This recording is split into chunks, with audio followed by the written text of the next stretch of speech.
Returning people, welcome back to the channel. Here's your daily Tottenham headlines and opinions.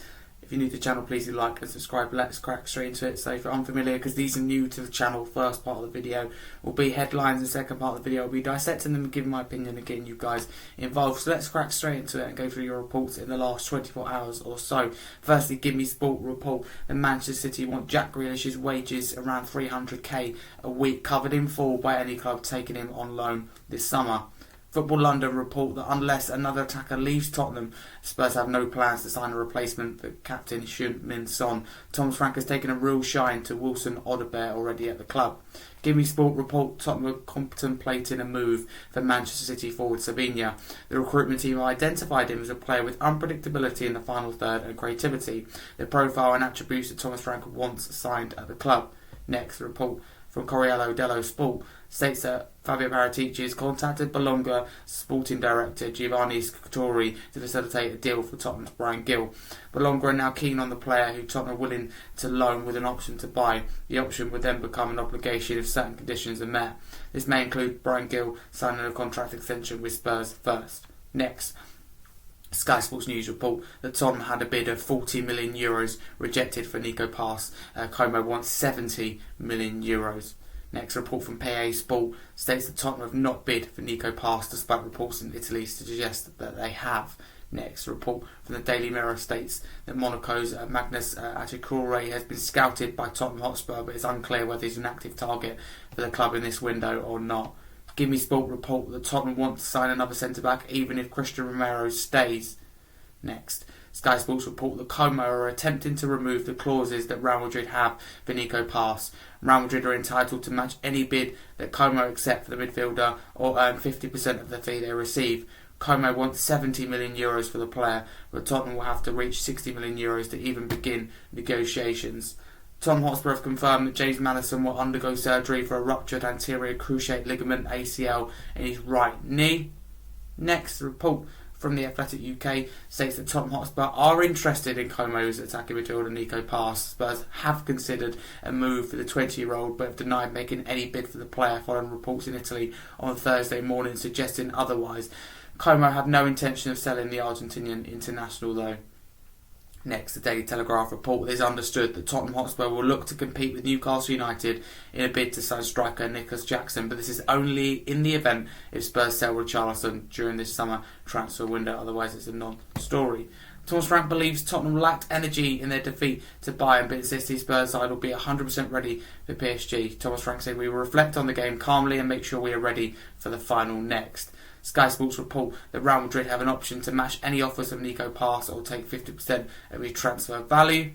Fabrizio Romano has said that James Maddison will be out for 6 to 7 months.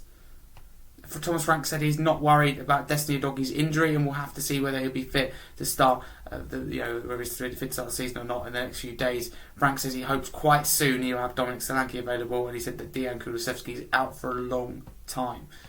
Thomas Frank has admitted that Tottenham are in the market for new signings and said nobody feels close or far away from joining Spurs. Here's the official quote from manager Thomas Frank. He said, "I think we are definitely in the market in general. Of course, when players get a long-term injury, we need to look into that. But generally, we're in the market, yes. Nobody feels close or far away. I'm not saying anything before that's anything that is completely 100%. Harry Kane on Heung-min Son leaving Spurs. Harry Kane says it's a great way for his Tottenham career to end, to lift the trophy last year with the team, and now it's a new chapter for him. He'll go out to LA and I wish him all the best. I hope to see him soon and we can catch up." So those are your Tottenham headlines in the last 24 hours. Let's go through and kind of unpick them, in particular the key ones. We'll start with Give Me Sports report about Jack Grealish. Nothing necessary about Tottenham, but just that Man City would want it paid in full, 300k a week, not just partly covered, and that is what is restricting us, because Grealish is ideal because he can play the 10, can play at left wing, offers experience, probably needs first team football. 300k a week is a big barrier. I've said it before, we don't have the wage structure at this club. This current wage structure, for me in particular, prevents us from attracting the top players and also makes it hard to retain your top assets, because whether we like it or not, the majority of players are money motivated. It is a factor whether that we like it or not, and whether it should be or not. So when you have an outdated wage structure that doesn't align with other top 6 clubs, and you can't close the debt gap, to the best teams in England and around the world. Give Me Sports report is doesn't offer too much, but we know that Grealish has been linked to Tottenham, so we'll have to see what happens. But Everton, I think if he's going to go anywhere, that would be the club for him that he may choose, because look, if he has a settled family in Manchester, and I don't know the situation or ins and out, I'm not even going to pretend that I do, but Everton is quite close to Manchester. That's another reason that I did think, and it just feels the right kind of level for Grealish. He hasn't played for a long time, but he'd always be welcome at Tottenham. As far as I'm concerned, it'd be good to see him. Interesting about Football London's report via the Golden Guest Tottenham podcast, as we're talking about between Alistair Gold and Rob Guest, about no plans to sign another attacker. I find that frustrating, but there's context, right? No plan to sign a replacement for Son, but if we're planning to sign a replacement for Maddison who's got injured, that's okay, because probably, hopefully anyway, the 10 can play the left winger if it's anything to go by. Jack Grealish or Eze, who I think would both be top targets. I'd much rather us go and get one top quality replacement for Maddison. Like you said, replacement, but it's because he's injured, or top number 10. I'd rather that than get an average left winger, an average 10. I'd rather one quality player than two average players. We often don't distribute the money well, but we've got that 60 million, which clubs know, that is the frustrating thing. Clubs know we've got 60 million to just spend, boom, like that we didn't, because we didn't get Morgan Gibbs-White for that. That's what we put bid in for Gibbs-White. Obviously didn't go ahead, didn't go through. So clubs know we've got 60 million to spare, 20 million now for Son as well. Put that 80 million, if you ask me, towards Eze if the manager wants him. But whether Frank will want him, whether Eze wants Tottenham because apparently he's an Arsenal fan and Arsenal interested, I don't know. Manchester City forward Savinha, I mean, I think we're digging the barrel here. I think it would be, of course, a good signing, but a lot better out there. I just feel that Tottenham explore a lot of players. We're interested in a lot of players, admire a lot of players. And then we go for third, fourth, fifth string players. Stick to your core targets and go all out for them and show a bit of ambition. Interesting, Paratici is involved, trying to help Tottenham out, selling Brian Gill. I mean, Brian Gill, I'm not one of those Spurs fans who thinks he's a bad footballer. I just think some players aren't right for certain leagues, and Brian Gill clearly isn't right for the Premier League, isn't right for Tottenham, so I think you've got to move him on. I don't think Thomas Frank's even going to give him an opportunity. He certainly hasn't, which speaks volume, but I believe he is injured as well, because that could be another thing. Nico Pass, don't know a lot about him, but I know people rave that watch him, and he's a big player, but there's a big gap in valuation if you believe the reports in Sky Sports coming out from Italy. So I should say Sky Italy is what I should say. A 40 million euros bid, but apparently it's been rejected, and Como wants 70 million euros, so there's a big kind of 30 million pound gap valuation. But reports in England are saying that it's incorrect. The reports in Italy, even from top sources such as Sky, that's incorrect. There's been no bid so far. That's what several sources in England are saying. Don't know a lot about Monaco's player, so we doesn't know if we're interested or not, so I'm not going to dive into that one. But sign another centre back, of course, it would be nice, but I'd much rather us prioritise other positions. I think getting a number 10 is a lot more important. Getting a left winger is a lot more important. And if we can shift Richarlison on the backup striker, but also we're forgetting a left back. When I say full back cover, left back would be ideal. Of course, somebody who can play both sides would be wow, ideal, like a Kyle Walker-Peters, which has gone to West Ham. Unfortunate. Although I don't think he's the best of the player, he would have fit the quota that we need for the Champions League. 4 homegrown players, only have 1.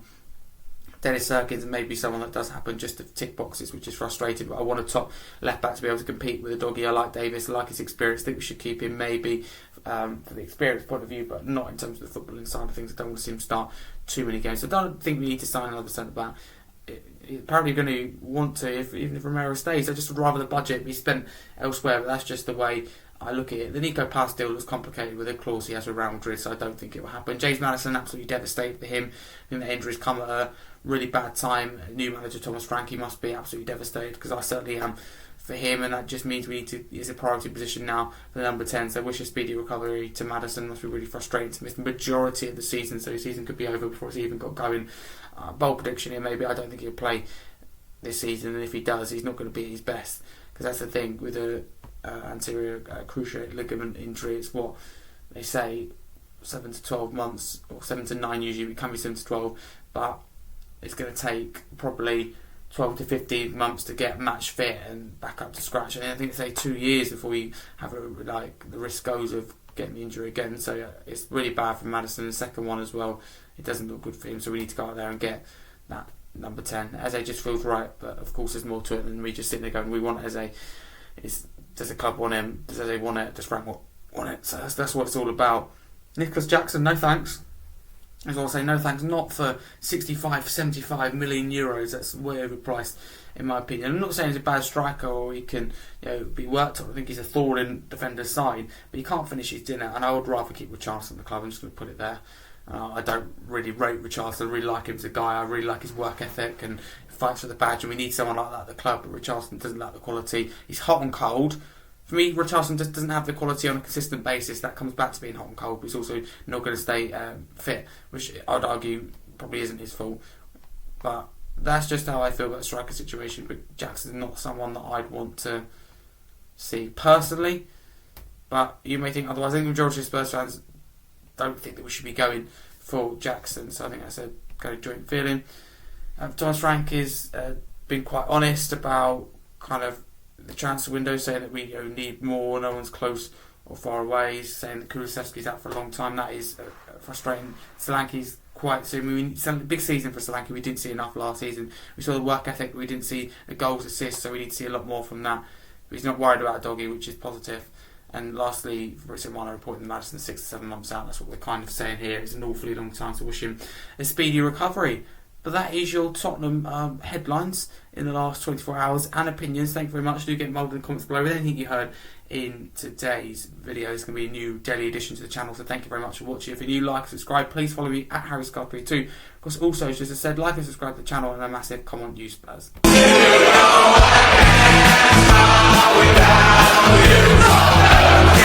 you,